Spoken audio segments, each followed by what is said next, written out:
Hey everybody, welcome back to my channel. Today I have a Dazzled or Disappointed for you on the new Mcgrath La Vie in Rose eyeshadow palette. This is the mini version of the large Mothership. These are also called Mothership, but they're more abbreviated. It's Mthrshp, and it's Mothership Subversive, and again it's called La Vie in Rose, and this is Mothership 3 Subversive. And so have some thoughts for you. Want to give you a little bit of a comparison, and I am wearing it today. Hoping you can kind of see everything pretty clearly because the lighting is not that great today. It's kind of a cloudy day, and so let's jump into this so that I can give you the description on the Sephora website, give you different thoughts and swatches, things like that, and we'll go from there. Okay, so first off, it comes in so there's 3 of them. I picked up only this one because of the bright shades.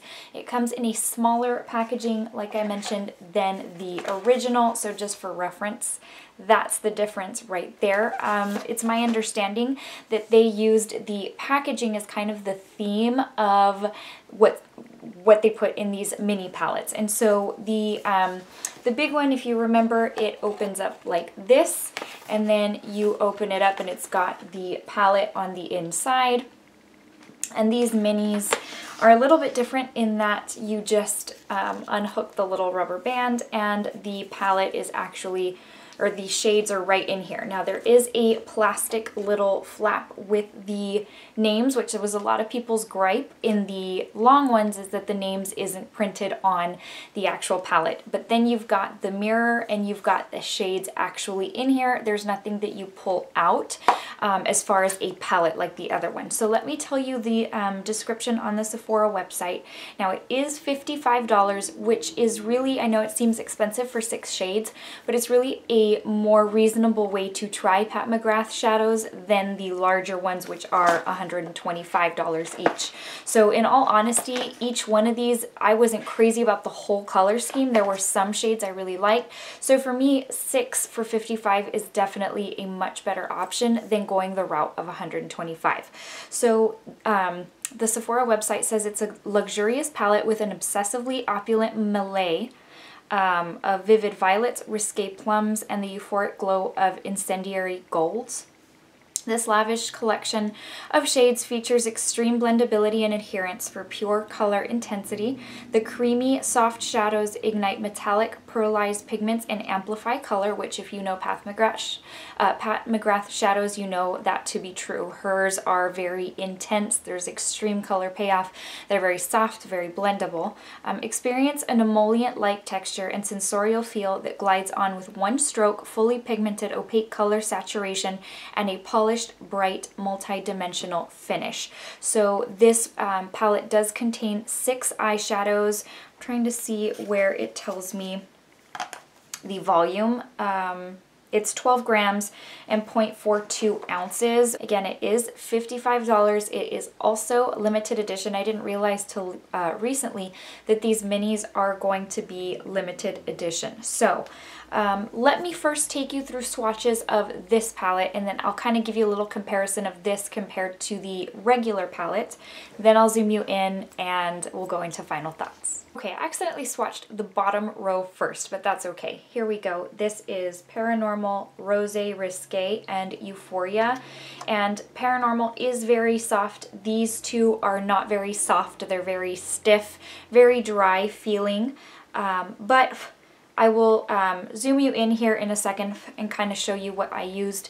Now, the 2 more matte shades look very dry and patchy, but again, that's never like the full indicator of the quality or the performance of an eyeshadow. So I will tell you how I experienced those here in just a bit. But this is the shimmer shade and those are the 2 matte shades.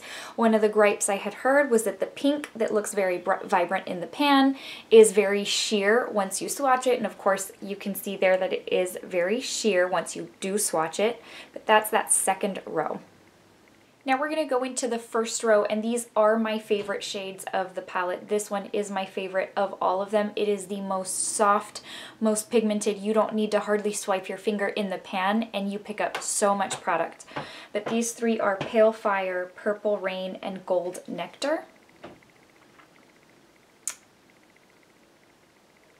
and they are so pigmented that you can tell I got a little too much product, and that's why it looks crumbly. But that's what those look like there. These are very soft in comparison to those other two I was telling you about.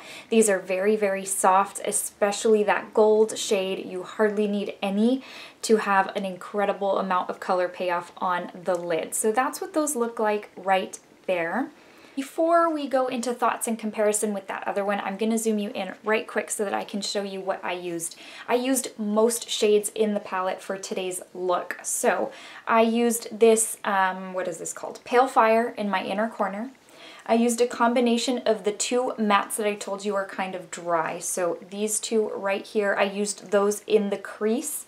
I used this rich purple shade on the outer and inner portion of my lid, and then I used that gold, which is called Gold Nectar, on the middle portion of the lid. I did not use anything on the lower lash line, so I technically used 5 out of the 6 shades for this look. So keeping in mind that this, if you gravitate towards this palette, it's the brighter one. So if you want a one-stop shop for your entire look, there are only a couple of mattes in here, and one of them is a pink. So you don't have your, option of just regular crease colors. So let me zoom you in real quick. And again, so I have got the mix of the purple and pink mattes in my crease. I have got the purple shade right there. I've got the Gold Nectar right there. And on the inner corner, I have got, is it called Sweet Fire? Pale Fire. Sweet Fire is a Chinese food dish. So there we go. So that's what I used. Again, 5 out of the 6 shades. Nothing on my lower lash line. I just left that bare. And I will tell you that they went on very, very easily. Now, the pink is one of the ones I was most excited about because it looks so vibrant in the pan. So once I started hearing things that it's not as vibrant, then I was a little disappointed. But in all honesty, when I put it in the crease, it doesn't even, it goes on very nicely. Now, packing it on the lid is a little bit of a different story. Yes, it is a little bit more sheer. It's not as rich and opaque as, let's just say, this purple one right here. This one does give you the payoff as it looks in the pan. The pink, not so much. It is more of a sheer color, and I don't know if it has to do with the fact that it's a little more stiff, a little more dry, or if they truly meant it to be like that, but that one is just a little bit more on the sheer side. Now, let me take you into the other palette so that you can kind of see the comparison in shades. If you already own this one, I will already tell you that you're not really going to get a whole lot of similarity in the formulas and shades. So first off, if you remember, these larger ones have more of those gritty, glittery type shades. So here's what it looks like. Now, you don't have any kind of brights like this mini one does, and you have a whole lot of the glitter type shades. So it's a very different, I don't want to say formula, finish. And so I'll give you a couple of swatches of these. Now, these also are very pretty, very sparkly, but I think I had told you in my review I didn't know if it really warranted the $125 price tag. I think a lot of people think it does. But that's what those look like, and I'll give you swatches. So you're going to see it's a more sparkly type finish on these than you have in the mini. So I was really happy to get my hands on that gold shade in this mini because it's nothing that I have in this palette or in these long palettes. So you've got that difference, and then of course the mattes being a little bit more deep in this large palette. So you've got, let me come up here like this. Okay, so you've got the chocolate matte right there. You've got a black, which is consistent across all 3 of the Mothership palettes. And that is pretty much it, I think. You've got a couple of satins that really aren't standout shades. You've got this one right here that can be like a brow bone highlight. And then you've got this satin brown right here. So you've got more of the mattes in this mini that are pops of rich color, I guess you could say. So definitely different. I do feel, let me swatch these. So I feel the mattes in this longer one to be a little bit more soft than in this little one. In this little one, they're just so, I don't know, dry and stiff, and I do feel like it's a little bit different. Again, I've heard people say that she did not change up the formula for these, so let me swatch these two. So you see how pigmented and rich those apply compared to the swatches I gave you of the mattes in this one. So there you have these two, and they swatch a little bit more patchy on here. So, and the feeling is drier. So I don't know if there's a difference in the formulation or what, but I do really feel like this is a good way to test out Pat McGrath palettes because you're getting a whole lot of great quality shades as well. One other thing I want to say about this little one is that if you are one to pick up eyeshadow with your fingers. So I used my finger to apply this gold one here, and then of course as I'm swatching these for you I have to dig my finger in there.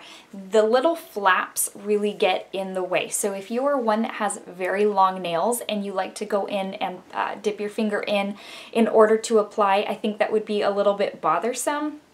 I think you're going to find that these are going to get in the way because the way the pans are in there, I don't know if you can tell, they're sunken down a little bit. So you kind of have to reach down in there. You've got these things, so it's not like you can just really go in, you know, with free space and grab your eyeshadow pigment.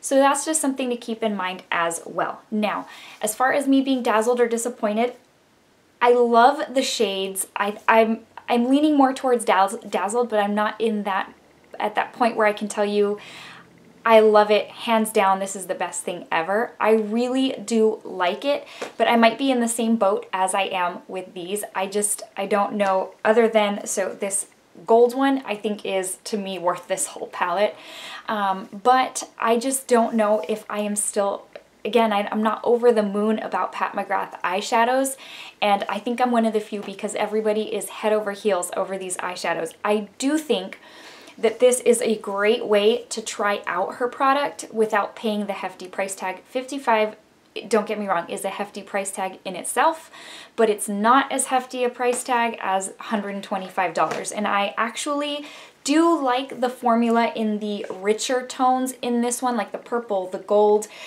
even this one right here, the fire one, and then this purple. So with these two aside, I really do like the formula of the rest more than I like the formula in the larger one. So to me, this is really a great way to try this out. So I may not be completely dazzled by it. I'm not disappointed. I'm just kind of in the middle. And I know that doesn't really help y'all a whole lot, but those are just my 2 cents. I do think, again, if you have been curious to try out this formula, try out one of these, and then that should give you an indicator of whether or not you would love these, and then you can take the plunge at that point. Okay guys, let me give you the verse of the day. Today's comes from Luke 9:23, and it says, "Whoever wants to be my disciple must deny themselves and take up their cross daily and follow me." All right guys, I hope y'all are having a wonderful week. I hope you finish out the week on a good note. Y'all take care. I will see you very, very soon in my next video. Bye guys.